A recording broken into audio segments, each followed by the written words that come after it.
मैं 8वीं क्लास में सर 4 साल मॉनिटर रहा था। है नहीं, सही बता रहा हूं। मैं अपने कार्यकाल को आगे बढ़ाना चाहता था। मेरा वो भंगड़े के बाद में मैं आया हूं तो आप लोगों को जरूर ऐसा लग रहा होगा जैसे गुलाब जामुन खा रहे थे और बीच में प्याज फंसा दिया। ये भंगड़े के बाद टंगड़ा। पीछे उधर कुछ लोग मेरे सम्मान में खड़े होके जा रहे हैं। भगवान उनकी आत्मा को शांति दे। है नहीं, सही कह रहा हूं। बहुत अच्छे अच्छे कलाकार है, गाने वाले कलाकार है, बहुत अच्छे गाने भी गाएंगे। मैं प्रणाम करना चाहता हूं। मैं बिल्कुल नहीं गाऊंगा क्योंकि वो अभी गा रहे थे तो आप लोगों को ऐसा लग रहा था जैसे बांसुरी बज रही हो, और मैं गाऊंगा तो ऐसा लगेगा जैसे बांसुड़ा बज रहा।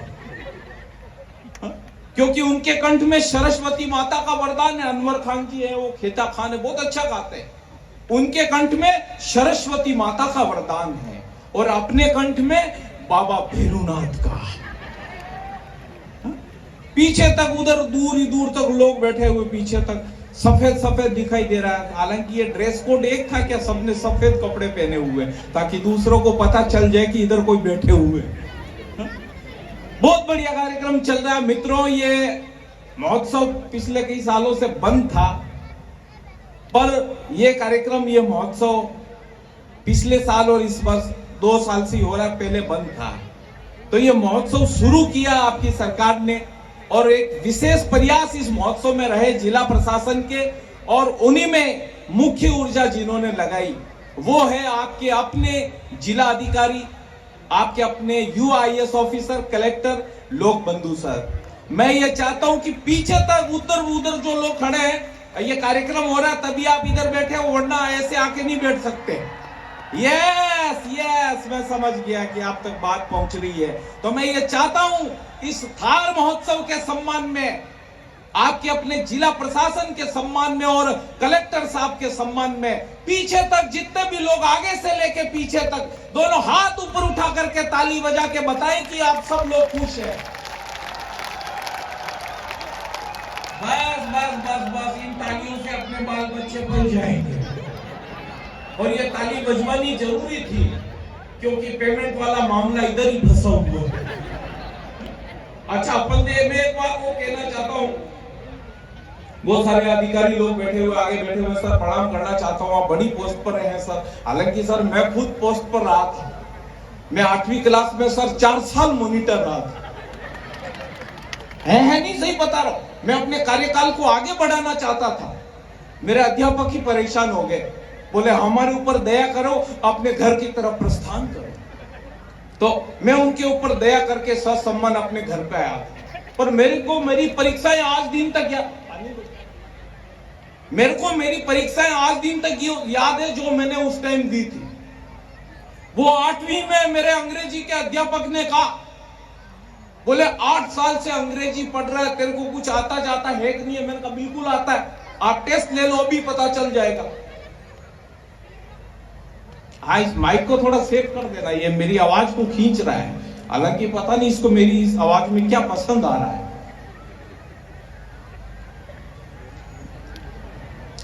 अंग्रेजी के अध्यापक ने कहा, बोले 8 साल से अंग्रेजी पढ़ रहा है, कुछ आता जाता है कि नहीं है? मैंने कहा बिल्कुल आता है, आप टेस्ट ले लो, अभी पता चल जाएगा। वो डीएम साहब अंग्रेजी के अध्यापक ने कहा, बोले जो दूर उधर आदमी सामने खड़ा है उसको अंग्रेजी में पास बुलाओ। अपन ने जोर से बोल दिया कम हियर, वो पास में आ गया। अब मेरे अंग्रेजी के अध्यापक ने कहा, बोले इसको वापिस भेजो अंग्रेजी में। अब वापिस भेजने की अंग्रेजी अपने को आई नहीं, पर अपन ने वहां कॉन्फिडेंस से काम लिया। मैं खुद उधर वहां सामने चला गया, वहां जाके बोल दिया कम हियर। ये होता है कॉन्फिडेंस। और ये बाड़मेर के लोगों में कूट कूट के भरा हुआ। और बाड़मेर के लोग तो इतने सियाने हैं कि नहाएंगे शैम्पू से और आएंगे टेम्पू से। बड़े मस्त लोग हैं। इधर के बहुत सारे लोग खड़े, उनसे मेरा निवेदन है कि जब भगवान ने देखने के लिए आंखें और चलने के लिए पैर दिया तो बैठने के लिए कुछ न कुछ दिए ही है नहीं? सही बात है, ज्यादा देर खड़े रहोगे तो पैर भारी हो जाएंगे, और देश में पुरुषों के पैर भारी होना कोई अच्छी बात का संकेत नहीं है। अरबों में चल रहा है, आराम से बैठ जाओ, इधर कुर्सियां खाली रखी है, उधर पीछे भी है। मैं प्रणाम करना चाहता हूं मित्रों, इतना भव्य कार्यक्रम, इतने बढ़िया, इतने अच्छे श्रोता मैंने कश्मीर से लेके कन्याकुमारी तक नहीं देखे। और हालांकि सही बात यह है कि मैं इतना दूर दूर तक गया भी नहीं। हंसी चारों तरफ बिखरी हुई है, खाली देखने की जरूरत होती है। हालांकि ये फोटो आप ले रहे हो, मेरे को मालूम है कि इस फोटो की दुर्दशा क्या होगी। अभी ये फोटो ले रहे हैं, कल पेपर में छपेगा, 4-6 दिन बाद में ये फोटो रद्दी में चला जाएगा।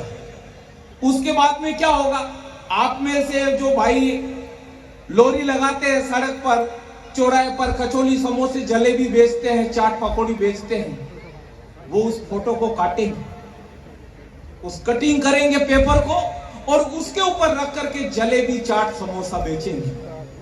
वो मेरे मुंह पर चाट लगी रहेगी। आप में से कोई व्यक्ति उस कचौली समोसे को खा लेगा और चाशनी और चाट लगी हुई मेरी फोटो को फेंक देगा। नाली के पास में वो फोटो पड़ी रहेगी और कोई कुत्ता आकर के उसको चाटेगा।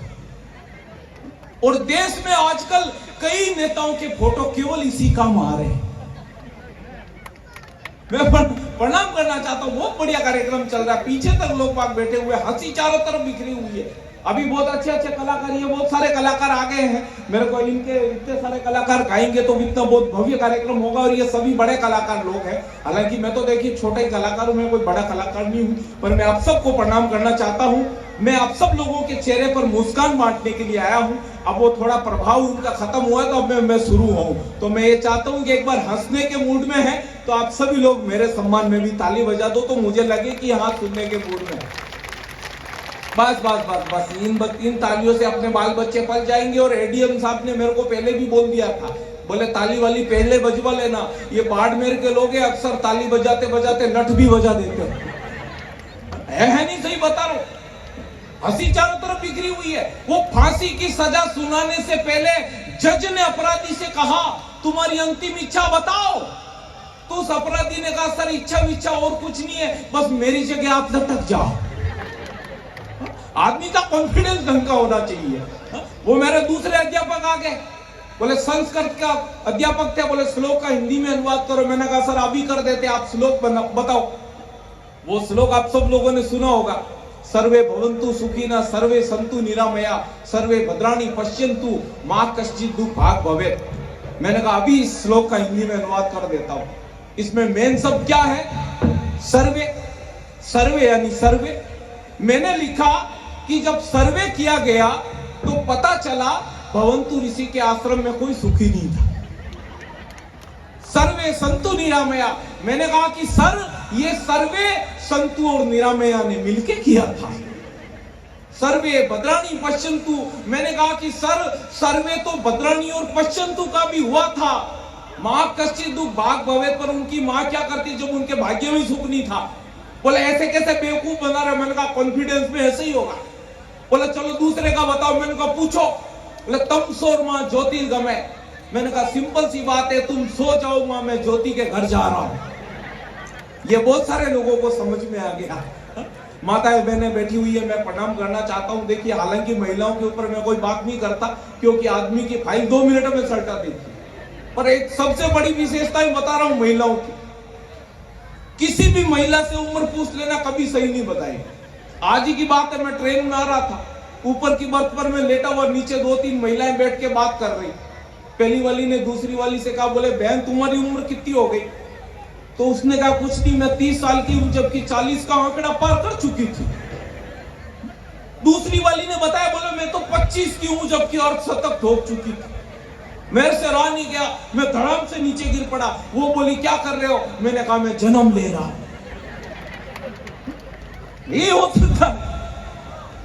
हाँ, अच्छा इनका कार्यक्रम चल रहा है, मैं थोड़ी देर बाद में और आपके बीच में आऊंगा। हालांकि मैंने अभी तक कुछ सुनाया नहीं है, क्योंकि ये कार्यक्रम शुरू हो गया है। आप सब लोग बैठे रहिए। जी नहीं, सुनिए, क्षमा कीजिए, इनको टाइम लगेगा, ये अपनी तैयारी कर रहे हैं, आप प्लीज कंटिन्यू करें। अच्छा नहीं, मेरे को क्योंकि इनको फिर तैयार होने में बहुत टाइम लगता है, इसलिए। अच्छा, मैंने सोचा कि ये इसमें कर रहे हैं। नहीं, क्या सबको पता नहीं चलता। Please continue. हंसी देखिए चारों तरफ बिखरी हुई, मैं तो कॉन्फिडेंस का आदमी हूँ। उसके बाद में विज्ञान के अध्यापक आ गए, डीएम साहब मेरे से पूछा, बोले बताओ पानी को हम पीते क्यों है? मैंने कहा सिंपल सी बात है, हम उसको खा नहीं सकते।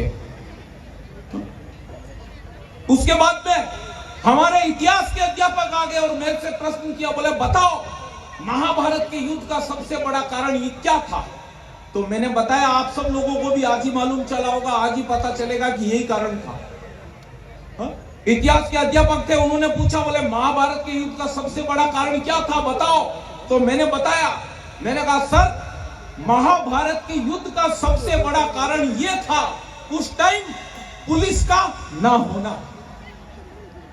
अगर उस टाइम पुलिस होती, थोड़ा बहुत कौरवों से लेती, थोड़ा बहुत पांडवों से लेती और ले दे के पुलिस थाने में मामला सल्टा देती, युद्ध होता ही नहीं। मैं प्रणाम करना चाहता हूं, सभी लोग समझ रहे हैं बहुत अच्छे से, हालांकि ताली नहीं बजा रहे हैं क्योंकि आप लोगों की स्थिति 4 घंटे से आप लोग ताली बजा रहे हैं, मैं समझ रहा हूं। ताली बजाते बजाते आप लोगों की स्थिति उस गन्ने जैसी हो गई। वो गन्ने की मशीन देखी होगी आपने, चौराहे पर लगी रहती है, वो गन्ने वाला उसमें गन्ने डालता है, उधर बाहर उधर चीथड़े निकलते हैं, रस निकल जाता है, लास्ट में निकालते निकालते वो चीथड़े बच जाते। वो स्थिति आपकी ताली बजाते बजाते हो रही है। वो लास्ट में एक कलाकारी और करता है गन्ने वाला, वो उसमें नींबू फंसाता है। मैं अब ये नींबू फंसाने का काम कर रहा हूं, पर मैं आप सबको प्रणाम करना चाहता हूं। आप बहुत अच्छे से सुन रहे हैं और ये डिस्टर्बेंस है तो मैं सोच रहा हूं कि इसके बाद ही मैं आऊंगा और मैं थोड़ी देर बाद में होगा, ये चल रहा है।